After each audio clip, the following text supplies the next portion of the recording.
మనం నెట్‌ఫ్లిక్స్ చూస్తున్నప్పుడు అంటే అంత స్మూత్‌గా, ఫాస్ట్‌గా ఎలా వస్తుంది? స్క్రోల్ చేస్తుంటే అన్నీ క్షణాల్లో లోడైపోతాయి గదా! ప్లే కొట్టగానే బఫరింగ్ ఉండదు. గంటల తరబడి మనమలా స్క్రీన్‌కి అతుక్కుపోతున్నామంటే, అసలు ఏం మాయ చేస్తున్నారు వీళ్ళు? దీని వెనుక ఉన్న ఒక ముఖ్యమైన టెక్నాలజీ గురించి ఈరోజు కొంచెం లోతుగా మాట్లాడుకుందాం. సరే, దీని సంగతేంటో చూద్దామా మరి? అవును, నిజమే. అసలు మన యూజర్ అటెన్షన్ స్పాన్ చాలా తక్కువంట కదూ. మహా అయితే 90 సెకండ్లు. 90 సెకండ్లేనా? అంతే. ఆ కొద్ది టైంలోనే యూజర్ని ఆకట్టుకోవాలి, లేదంటే వాళ్ళు వేరే దానికెళ్ళిపోతారు. దీనికి కంటెంట్ని చాలా వేగంగా డెలివర్ చేయడం ముఖ్యం. ఇక్కడే ఆ క్యాషింగ్ అనే టెక్నాలజీ, ముఖ్యంగా నెట్‌ఫ్లిక్స్ వాడే ఈవీ క్యాష్ అంటే ఈవీ క్యాష్ చాలా కీలకం. ఇది లేకపోతే మన అనుభవం ఇంత బావుండదు. ఓహ్! ఈవీ క్యాషా? వినడానికి కొంచెం టెక్నికల్‌గా ఉంది పేరు. అసలు ఈ ఈవీ క్యాష్ అంటే ఏంటి? నెట్‌ఫ్లిక్స్ దీన్ని ఎలా వాడుతుందో కొంచెం చెప్తారా? తప్పకుండా.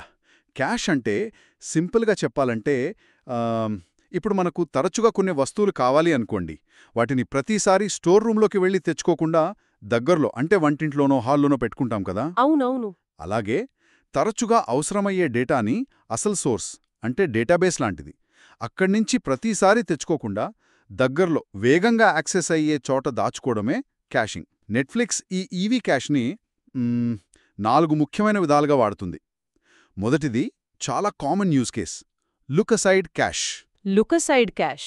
అదెలా పనిచేస్తుంది? అంటే ఇప్పుడు అప్లికేషన్‌కి ఏదైనా డేటా కావాలి అనుకోండి. మన హోమ్ పేజ్‌లో రికమెండేషన్స్ చంక. అది ముందుగా ఏం చేస్తుందంటే, ఈ ఈవీ క్యాష్‌లో ఆ డేటా ఉందేమో అని చూస్తుంది. హ్మ్. ఒకవేళ లేకపోతే? ఆ! లేకపోతే దాన్ని క్యాష్ మిస్ అంటాం. అప్పుడు అది అసలు సోర్స్‌కి వెళ్తుంది. అంటే వాళ్ళ బ్యాక్ ఎండ్ డేటాబేస్ ఉంటుంది కదా! క్యాసాండ్రా లాంటివి వాడతారు వాళ్ళు. ఓకే. డేటాబేస్‌కి వెళ్తుంది. అవును. అక్కడికి వెళ్ళి ఆ డేటా తెచ్చి ముందు ఈవీ క్యాష్‌లో పెడుతుంది. పెట్టి ఆ తర్వాత అప్లికేషన్‌కి ఇస్తుందన్నమాట. డేటాబేస్ దాకా వెళ్ళక్కర్లేదు. క్యాష్ నుండే ఫాస్ట్‌గా వచ్చేస్తుంది. భలే చెప్పారు. ఆ ఉదాహరణ బాగుంది. మరి దీనివల్ల లాభమేంటి? ప్రతిసారి డేటాబేస్ నుంచే తెచ్చుకోవచ్చు కదా?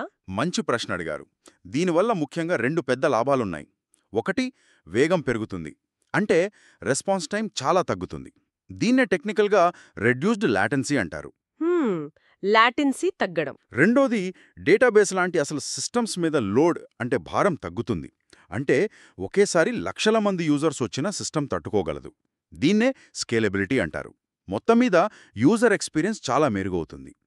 హోమ్ పేజ్ అంత త్వరగా లోడ్ అవ్వడానికి ఇదొక ప్రధాన కారణం. అర్థమైంది. రికమెండేషన్స్ లాంటివి త్వరగా రావడానికి ఇది బాగా ఉపయోగపడుతుందన్నమాట. సరే, మరి రెండో ఉపయోగం అన్నారు. ఇక్కడే అసలు విషయం ఉందన్నారు. ఏంటది? అవును. రెండోదేంటంటే, ఈవీ క్యాష్‌ని ట్రాన్సియెంట్ డేటా స్టోర్‌గా వాడటం. ట్రాన్సియంట్ అంటే? ట్రాన్సియెంట్ అంటే టెంపరరీ అనమాట. అంటే తాత్కాలికంగా అవసరమయ్యే డేటాని స్టోర్ చేయడానికి దీన్ని వాడతారు. తాత్కాలిక డేటానా? హ్మ్. అంటే ఉదాహరణకు? ఇప్పుడు మనం సినిమా చూస్తున్నామనుకోండి. ఆ ప్లేబ్యాక్ సెషన్ ఇన్ఫర్మేషన్ ఉంటుంది కదా! అంటే ఎంతసేపు చూసాం? ఏ డివైస్‌లో చూస్తున్నాం? ఇలాంటివా? కరెక్ట్. ఎంతసేపు చూసాం, ఎక్కడ పాజ్ చేశాం, ఇలాంటి వివరాలు. ఇవి మనం ఆ సినిమా చూస్తున్నంత సేపే కదా ముఖ్యం.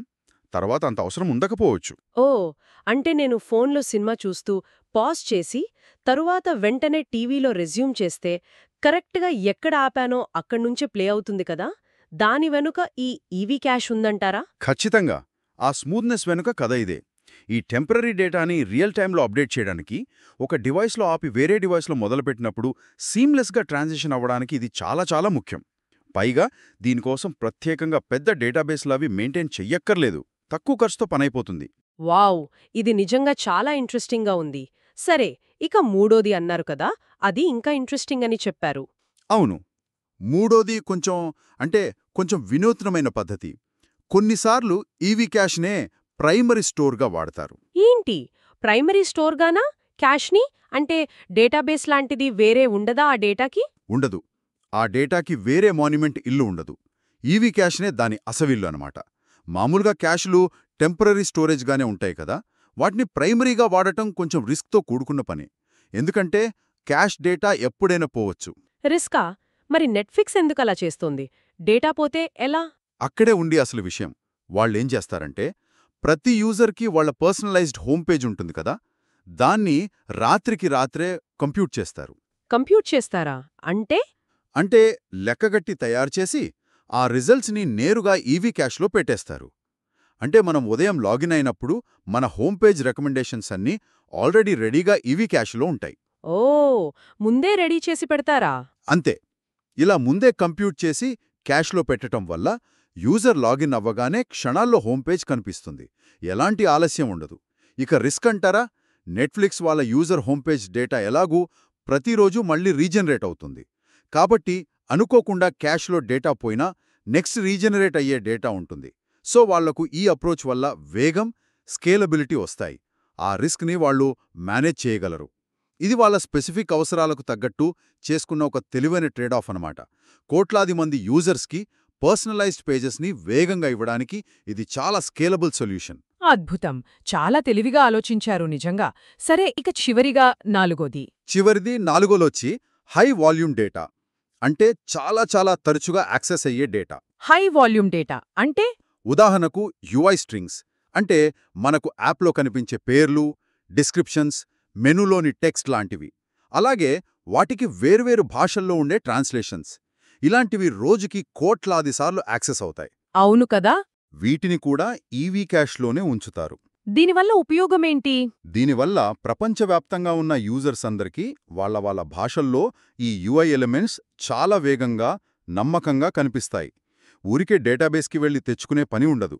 మొత్తం యాప్ లోడ్ అయ్యే టైం కూడా గణనీయంగా తగ్గుతుంది. అబ్బో, అంటే మొత్తం మీద చూస్తే నెట్ఫ్లిక్స్ ఇంత వేగంగా, ఇంత రెస్పాన్సివ్గా ఉండటానికి కారణం వాళ్ళు ఈ ఈవీ క్యాష్ అనే ఒకే టెక్నాలజీని ఇన్ని రకాలుగా లుక్కసైడ్గా, టెంపరరీ స్టోర్గా, కొన్నిసార్లు ప్రైమరీ స్టోర్గా, ఇంకా ఈ హై వాల్యూమ్ డేటా కోసం ఇన్ని రకాలుగా వాడుతూ మన స్ట్రీమింగ్ అనుభవాన్ని మనకు తెలియకుండానే ఇంతలా మెరుగుపరుస్తున్నారన్నమాట.